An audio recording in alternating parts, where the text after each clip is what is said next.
These are trying times for all of us. Some people are feeling isolated and lonely. Others may be grappling with fear and anxiety. So how do you go about getting a handle on all of that so it just doesn't dominate your thinking and your mood?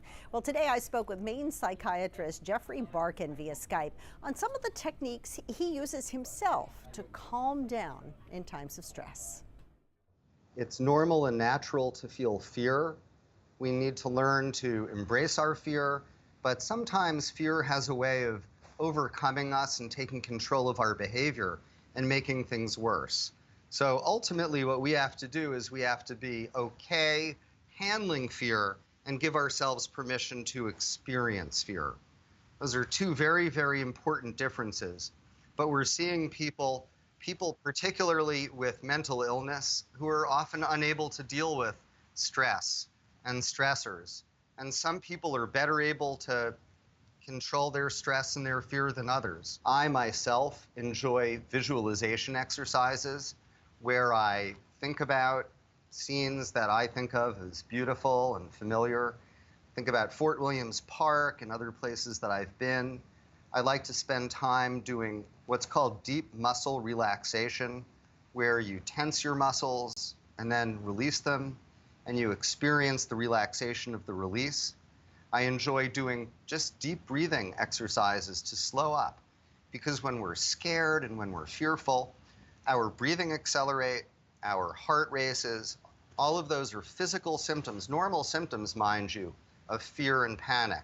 So by taking control of our breathing, learning how to breathe deeply and slow it down, we can get some control over the physical symptoms of anxiety. The last time that we dealt with this was 9/11. At that point in time, I and my family were living in Bangor, Maine. And the way that we dealt with this as a community is we got together in the park. And again, this is going to sound corny and cliche, but everybody, every homeowner, every child, every neighbor got together, we held hands, and we were there for 15 or 20 minutes for each other. And I got to tell you that that is amazingly therapeutic. It brought us together as a community. And when we're a community, that's when we feel a sense of strength.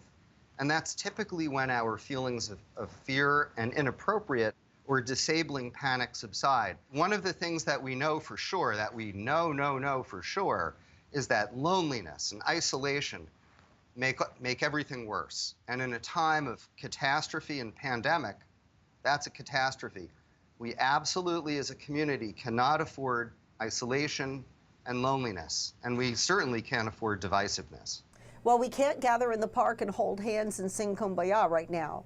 So what do we do? I think we have to leverage technology. We have to use a lot of the apps that are now free, FaceTime, Skype like we're using now, and anybody with a phone, a laptop, an iPad, a tablet can use it. And I would encourage people to stay connected.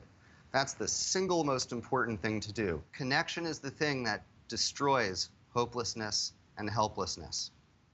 So Dr. Barkin also talked about his fears about the mental health system here in Maine collapsing as a result of the coronavirus, and how we actually stand to erase a lot of the gains that we made in helping opioid addicts recover. We're going to have a lot more on that tomorrow, and the full interview, by the way, is on our YouTube page.